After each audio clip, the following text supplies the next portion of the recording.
gospodin. Hvala vam što ste došli i drago mi što konačno pravim promociju u Subotici. Ja sam faktički već imao 3. Prva je bila u Studentskom domu u čitaonici i to je bila sad vremena preko što je proglašeno vanredno stanje, tako da nije baš nešto u lepom sećanju ono ostalo i naredne 2 su bila na fakultetu, ali nisam imao ništa ovako zvanično, niti od te godine ovaj profil koji imam. Trebalo je prošle godine da bude 5. juna za zbirku Moje zablude, ali prosto situacija u društvu nije baš bila za tako večer. Sad smo se okupili da vam predstavim moju knjigu i 8. U pitanju je zbirka Karakter, proza i poezija kako da prevarim misli. Ova zbirka nije bila planirana, ja nisam planirao ove godine uopšte da objavim zbirku. Plan je bio da izađe u oktobru nastavak romana Sečni vola.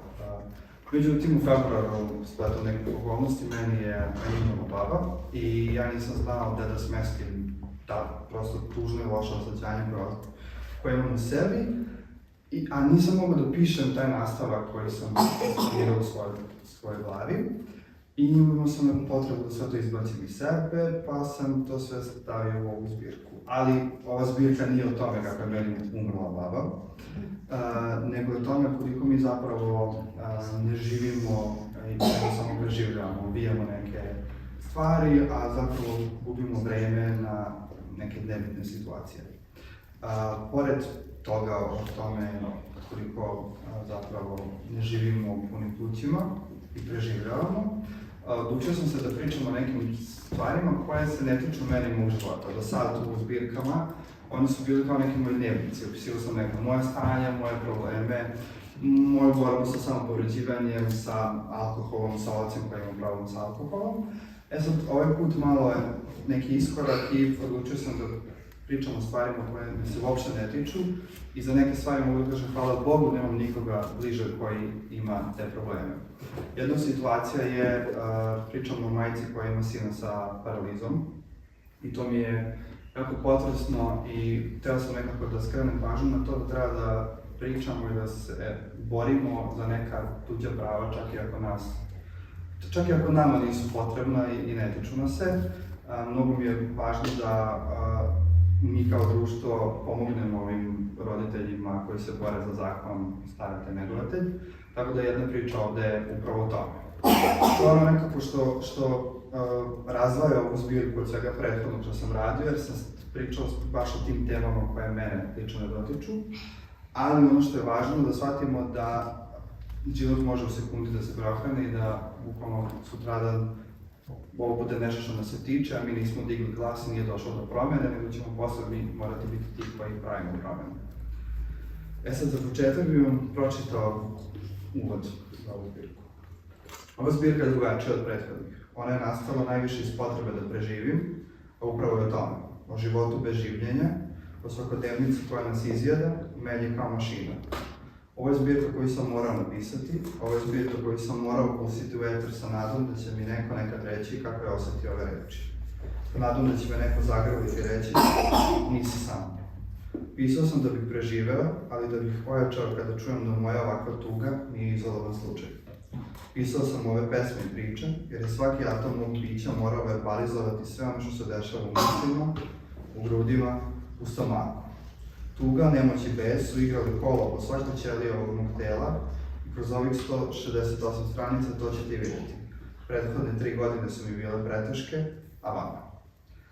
Sad, ova zbirka, pored tih nekih problema, nije samo o tim nekim konkretnim situacijama, nego o nemoći koju osjećamo koliko ne možemo da izmenimo neke stvari. I verujem da će mnogi, zbog cijele društvene situacije kroz koju prolazimo, da se poistovete i da su se oni isto u nekom momentu bar osjećali tako. Meni je, na primjer, prethodne godine bilo jako teško da najavljujem uopšte knjige, promocije, sve mi je delovalo besmisleno i bilo mi je, čak sam razmišljao da li uopšte da idem na sajam, da ne, šta da radim, a verujem i vama da je ponekad bilo mučno da sad diskutujemo o nekim temama svakidašnjim kad se tako krupne stvari dešavaju svuda oko nas. I ako neko imao taj moment gde mu je sve delovalo besmisleno, možda će se pronaći u priči. Pored ovog uvoda. Dobar dan.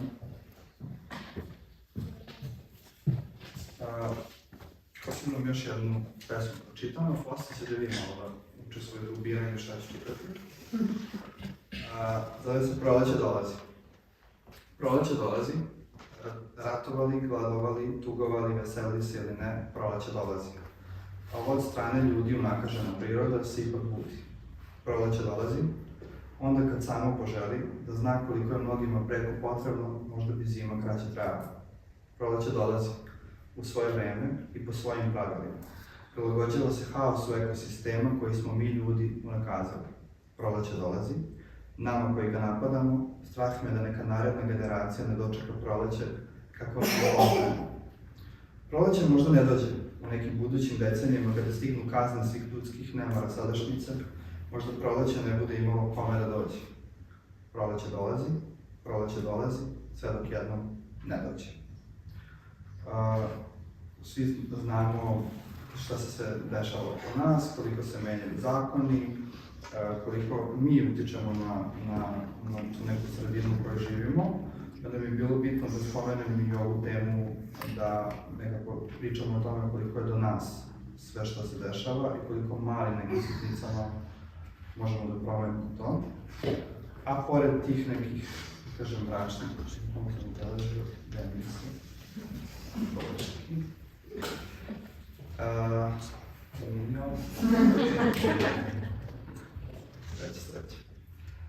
pored tih nekih društveno-socijalnih problema, a meni je mnogo važno da se takva, ne samo ljubavna, ja sam ipak odlučio da malo u zbirku pišem i o ljubavi i o nekim problemima u vezama, a verujem da će se u ovoj odloma kratka priča što ću pročitati, verujem da će se pronaći mnogim. Na fakultetu sam učio, radio, izlazio, ali najviše učio. I znam zašto sam to radio, jer se podrazumevalo da te čeka neko bolje sutra. Ali sada je to sutra i ništa bolje. Sada imam dovoljno da sebi obezbedim ono osnovno, ali nemam neki mir i sreću i sve ono što me pre nekoliko godina činilo živim.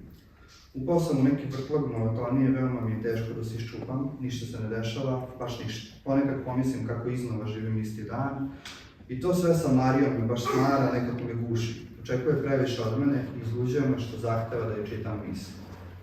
Ne znam kada će devojka da shvate da nismo vidoviti. Ako želiš da te odvedem u pozorište, reci mi, želim da idem u pozorište. Ali ne, to ne ide tako. Ona želi da ja znam da ona želi da ja nju odvedem u pozorište. Apsurd.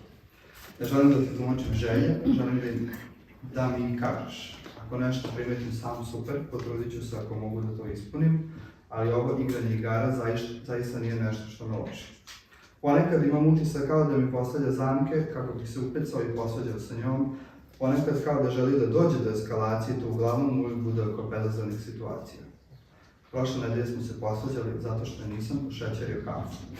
Navodno sam zaboravio da ona pije kafu sa šećerom, a to je prelazna raspravu kako imam neku drugu koja pije gorku kafu. A istina je, samo sam se zamislio dok sam spremao kafu jer sam pokušao da setim da li sam u kancelariji ugasio svetlo, pošto sam danas poslednji izašao. I to je to. Kada sam joj rekao istinu, vrištala rekao da lažem i ja sam tako sedao i slušao njeno izlaganje 27 minuta o tome kako ja nju lažem i više ne volim i ne poštujem i kako ne želim da živimo zajedno, već si merišem sa najboljim drugom, jer tako mogu lakše da varam. 27 minuta sam je slušao kako sve vreme izgovara stvari koje nisu istinite i kada sam nakon 27 minuta razbio šolju u pod i viknuo da prestane, ja sam ispao nasilnik koji žele da je ubije. Ova zbirka govori o tim nekim momentima odrastanja kad shvatimo da možda smo mi toksični u tim odnosima, možda nekad niko nije toksičan, već nismo prosto jedno za drugo. Mislim da smo svi negde postali malo onako previše, imamo tu dozu individualnosti da su naše potrebe najvažnije, najbitnije i da nekako shvatimo da možda nekad treba napraviti neki kompromis, da nikad neće ništa biti idealno. Sad što se tiče ovog uvodnog dela, ja sam gotov i već sam se preznojio od vreme, ali želim sad da neko od vas zavuče i da tako izabere šta ću dalje da pročitam, pošto ima mnogo različitih tema, pa ko želi da im pomogu. Ajde, ovako ćemo. Ko se još javio? Ja.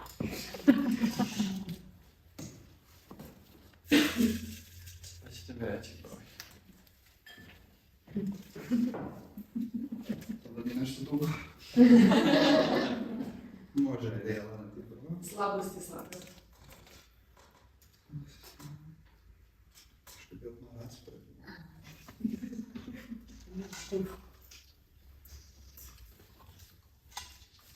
Dobro, meni je drugačije.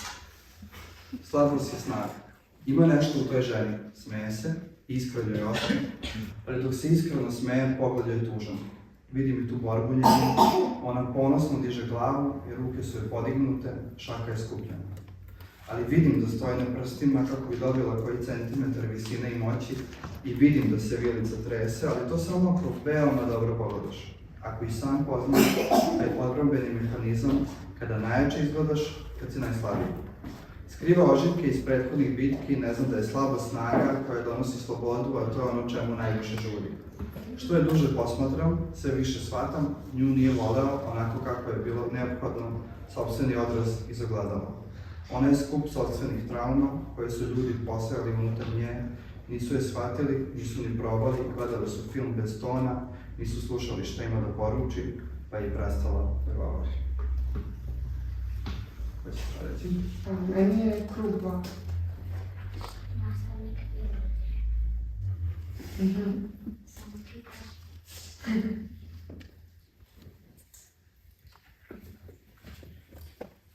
Pošto sam imao u zbirci Ogoljen pesmu za oca, koja je bila, koja se zove Krug 2 je za mamu. I nije bila oduševljena. Srce mi se slomilo pre 2 godine, kada se mama ponašala kao da je potrebna dozvola njenih sinova da nekog zavoli u svoj život pusti. Celog životnog veka je nešto sputavalo, veoma često njena rođena majka, i tužno što je to reakcija koju očekuje. Ona se pravdala, objašnjavala, odgovarala na pitanja koje niko nije ni imao nameru da postavlja. Njen mir je moj mir, a ona ne zna za njega. Plaši me da mir nikad poznavala nije, ne želim da umre nesrećna. Život je čudan krug. Ona je mene učila da pričam, da hodam, da grlim i volim, a sada ja nju pokušam da naučim da je vreme da zavoli sebe i dopusti sebi da bude slobodna. Leo? Žuka haljina. Ovo je tuga. A ovo sad mi je omiljena. I ne samo meni, nego A ja sam kao miljena. ali i svima koji su pročitali zbirku do sada, ovo je kao favorit. Žuta haljina. Danas je 137. dan kako govorim sebi da je poslednji dan, da je vreme došlo i da nema više odlaganja. Danas je 137. dan kako sam uspela samu sebe da zavaram, nisam još dorasla sopstvenim željama i potrebama. Hrabro sam negdje sakrila, možda u ovo ludo vreme hrabrost uopšte maštati i želeti slobodu. Skovati planova, slobodi i nadati se. Možda u ovom ludom i čudnom dobu hrabrost je uopšte očekivati da postoji period kada će biti bolje.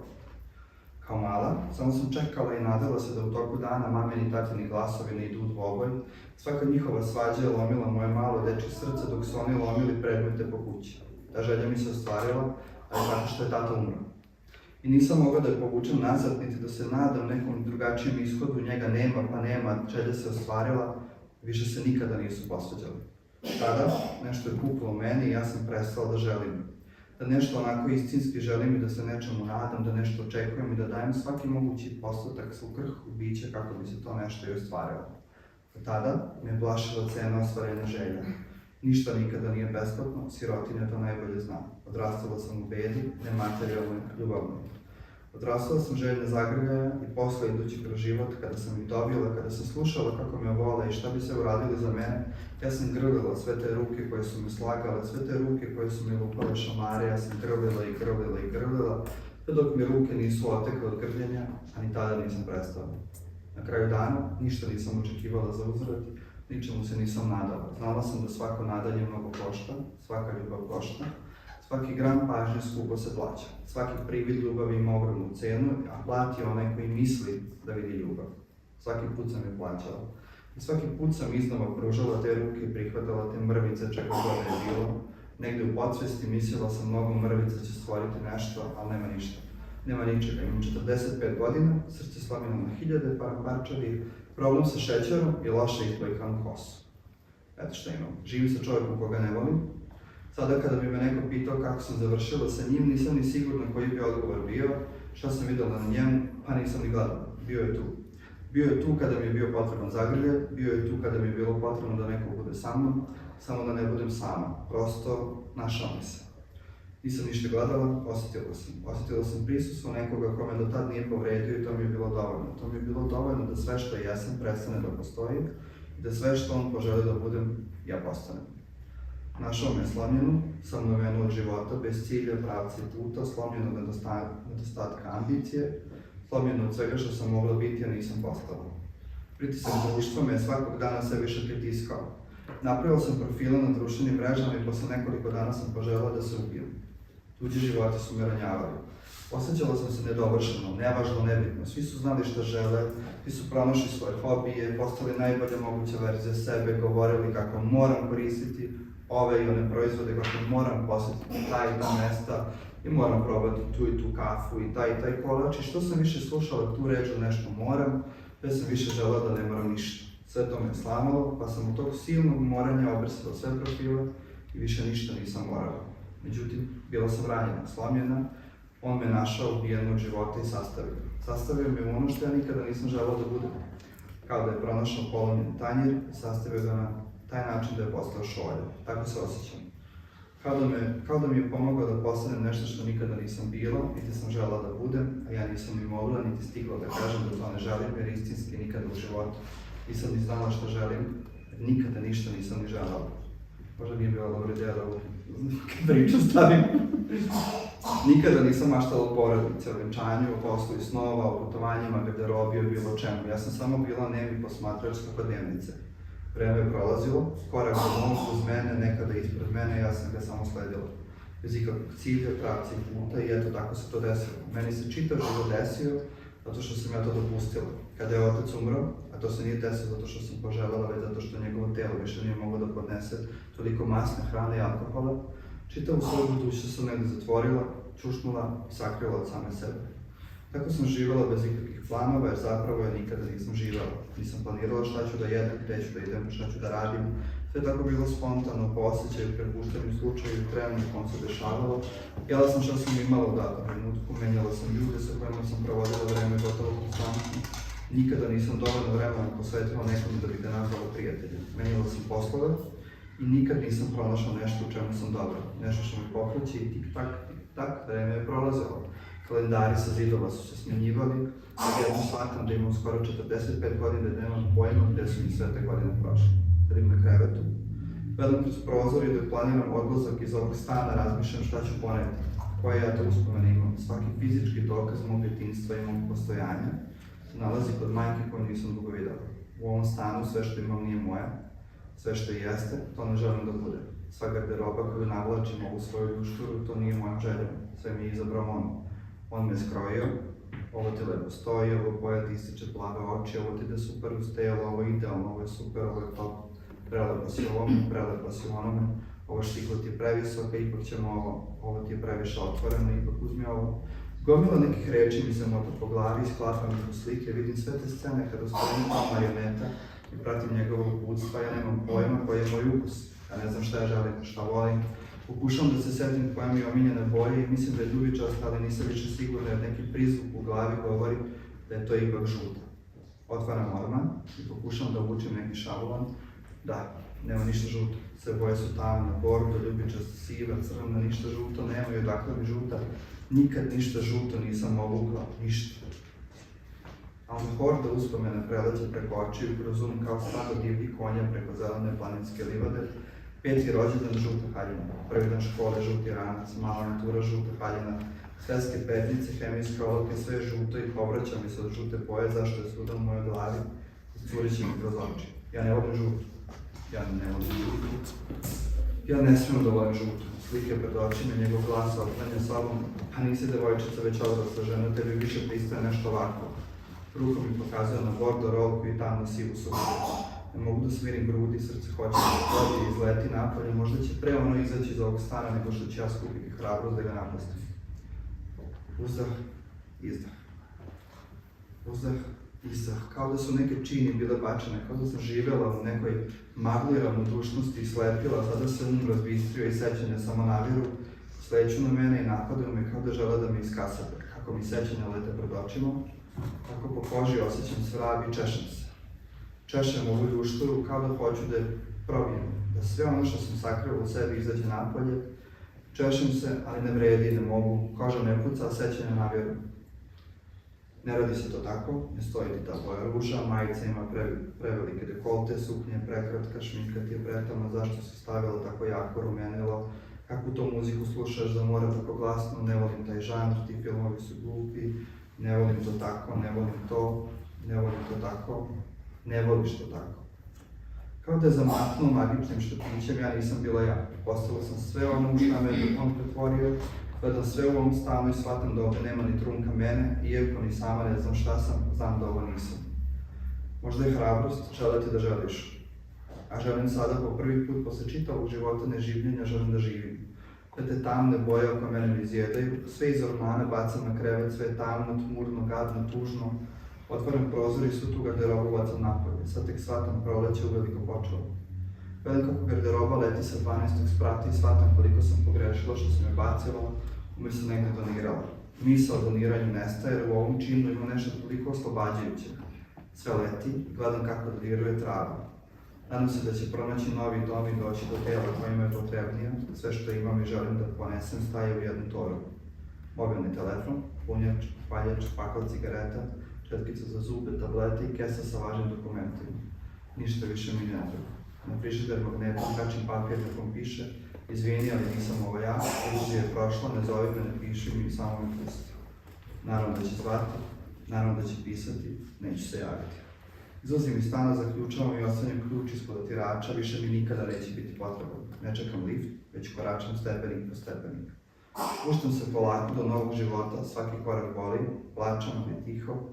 Mislim da nisam ni svesna suze koje klasa stepenik ove stare zgrade. Tako plačući, ulazim u autobus i sve vreme dok putujem ka porodičnoj kući koju nisam videla godinama, suze mi cure iz obraza i preko vrata stižu do grudi. Osjećam spokoj, osjećam mir, osjećam kao da sam se ponovo rodila. Kada mi vrata otvori majka, samo se sručim na kolena, padnem pred njenim očima i iz mene procvili mama. Ništa ne pitam, iako je verovatno sve jasno. Na isto ovo me upozorila, tada je rekla da njena vrata ne zakucam. Videla je pokuca, otvorila je, tu je, grle me kao što me nikad u životu nije grlala.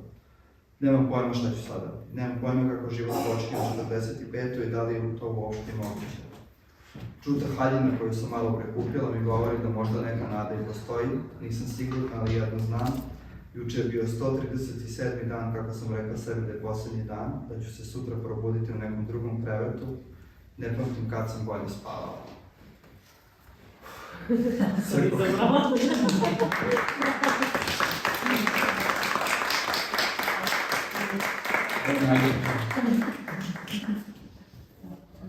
ako drugačko, morat ćeš da zameniš. Da li me hvala ova ljubav? Je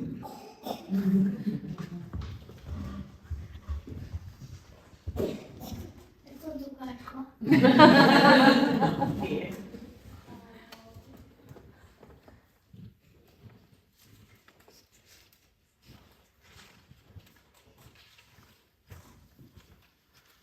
Nikad sebi neću oprostiti što sam naš prljav veš širio pred drugima, imao sam večitu potrebu da budem u pravu, pa sam izgubio potrebu da te volim. Stavljao sam te u sudnicu i sa drugim ljudima te delio kazne, ne shvativši da najveću kaznu dobijem ja. Ismijavam tvoje navike sa drugima, srozavam tvoju ličnost i mane te duplo podvlačim i onda opet dođem tebi i opet legnem uz tebe, srozavam svoju ličnost zapravo, ako je posle svega uopšte imam. Kad sam se ja to pretvorio u ovu neku zlu osobu, čije postupke ne prepoznajem, da li sam od uvijek bio takav ili su me pokvarile ove ulice, vreme, ova ljubav ili ovo sranje od života.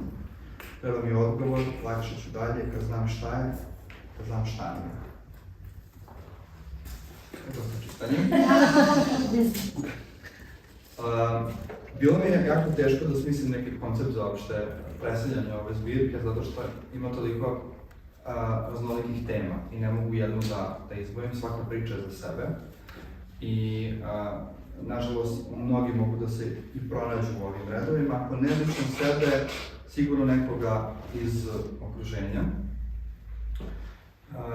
Kada budete čitali, ako budete čitali moje preporuke da ne čitate mnogo odjednom. Znači, ovo nisu knjige koje trebate odjednom, bar to je moje mišljenje.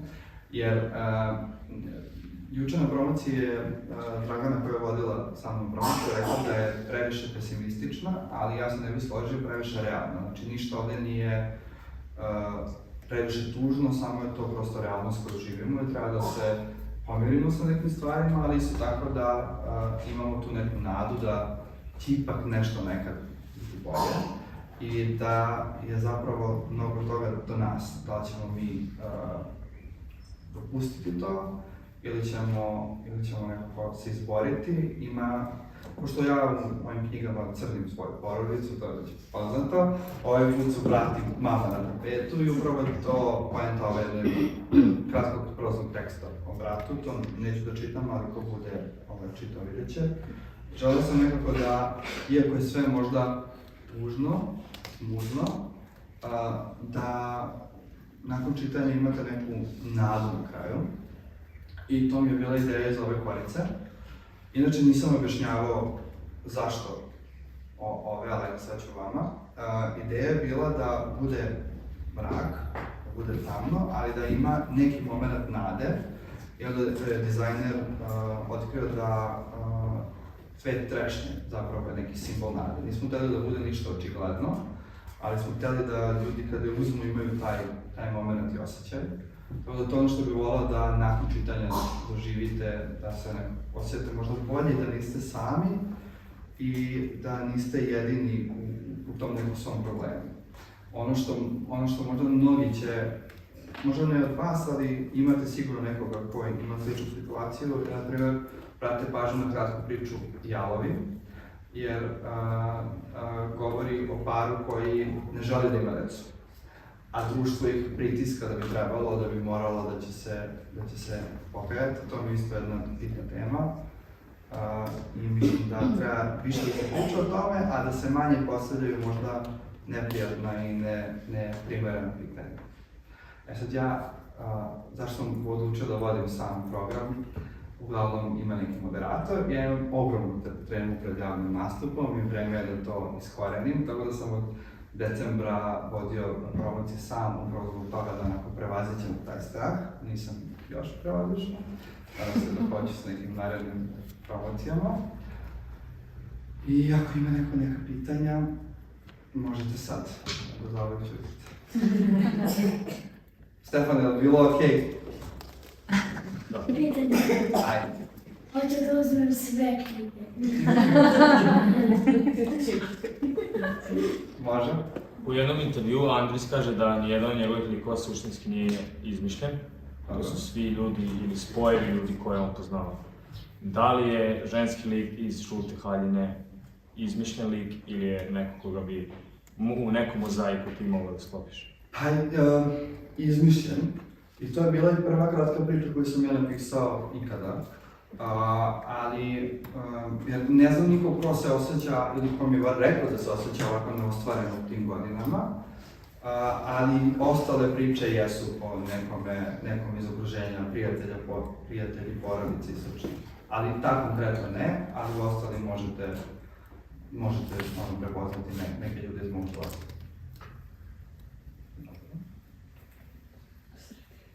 Ajde sve. Mene je izmislila fizika. Tebe? Mene je izmislila fizika. Napravo bila fizika. Može. Da li, kada pripremate neku priču ili pesmu ili rimu o nekome, koja je stvarna osoba, da li tu osobu pitate za dopuštenje, da li smije da se nalazi u vašoj knjizi? Pa ne, baš. Hvala.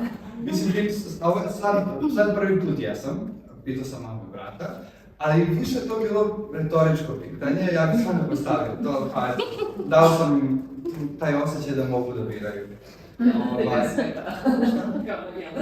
Da. Nisam imao neki, mislim, u Sečevu dosta sam pisao iz svog života, ali ne tako da ko me ne poznaje može da prepostavi. Znači, ko me poznaje zna. Tu nisam nekako ni imao osjećaj da treba ih pitam. Ali imao sam situaciju gde se jedna osoba naljutila, moj razredni starešina. Ja sam haler. Ja sam imao problem sa samopovređivanjem u osnovnoj i srednjoj školi. I u osnovnoj školi sam to poverio mojoj najboljoj drugarici. Ona nije znala šta je sa tom informacijom i obratila se njemu, on je delovao kao baš osoba za to, baš je pogrešila. I onda je na sledećem času on mene naterao da izađem pred tablu i da pokažem te svoje ožiljke pred celim razredom. Baš pedagoški. Da. I onda sam ja napisao pesmu o tome, u zbirci Ogoljen, pesmu se zove Ogoljen, i završio sam pesmu sa tim, ne treba svako prosvetni radnik da bude, jebeš zvanje, i njemu se to uopšte nije dopalo. Posle toga nije bio na promocijama knjiga do tada. Ali nisam imao osjećaj da treba da ga pitam zato što prven znam da ne bi mi se dopalo, da ne bi dao. A mislim da je mnogo važno da se priča o tome koliko nekad ta jedna stvar može da utiče na dalje tog života. Koliko prosvetni radnik u stvari treba da razmisli o svojim akcijama. Može. Šta bi savjetovali nekom mladom pisu koji želi da krene sa možda publikacijom nekog svojih radnje? Da li traži tuđe mišljenje ili da se boja? Dobro je čuti mišljenje, ali ako zaista veruješ ono što si napisao, mislim da ti ne treba toliko. Pogotovo što, na primjer, za poeziju jako je teško uopšte dati neku kritiku jer je mnogo subjektivna. I mislim da mnogi danas sebi daju za pravo da olako svoje mišljenje predstavljaju kao objektivno. Naprimjer, nedavno je neki profil na Instagramu napisao kritiku na neku zbirku koju ja malo volim. I ja sam popizdao ne zato što se toj osobi nije dopala ta knjiga, već zato što je on svoje mišljenje predstavio kao činjenicu, kao da je to neko objektivno i to je sad tako. I uvek ćeš, kogod objavljuje će naići na neku lošu kritiku. Ja sam nedavno imao situaciju, neka devojka je našla neki moj TikTok sa nekom pesmom iz Ogoljen, podelila to na Twitteru i imao sam gomilu hit komentara na moj rad. I na prvu mi je zasmetalo, a posle sam bih uzmano da ljudi mene ne poznaju, jer ne znaju što je to napisano, zašto se to nalazi u toj zbirci. To je bilo više neka interna fora sa mojim pratiocima tad, nego što ja ne smatram da je ta jedna stranica iz moje zbirke koje su ispunjene kao poezija, to je bila neka interna fora koja je tako završila u zbirci. Ali uvek će naći neko kome se ne dopada. Najbitnije je da ti veruješ u svoje i najvažnije da čitaš tamo. Samo čitaš različite stvari da bi prosto tvoj rad bio stalno bolji. Da se ti usavršavaš i da ti budeš zadovoljan s tim. Jer ja ne očekujem da svima koji pročitaju da se sve dopada. Nekome se može dopadati priče, nekome se dopadaju pesme, nekome se ne dopade ništa i to je sasvim legitimno. Najbitnije da ti budeš zadovoljan kad to pustiš u etar i što pre da uradiš, bit će ti posle lakše. Ako konkretno pitaš za sebe. Imaš neko pitanje? Dobro, ništa. Hvala vam što ste bili, imao sam užasnu tremu. Toliko sam besan što je Lela izvukla žutu haljinu. Što sam bez dakle.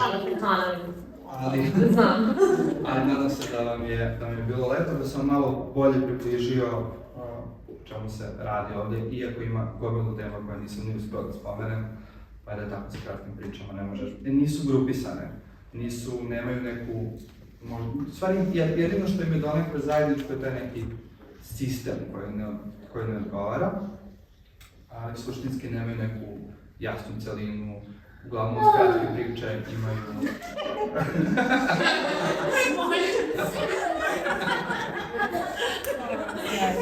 Uglavnom imaju neku temu, ovdje je tema sve što nas okružuje naša svakodnevnica.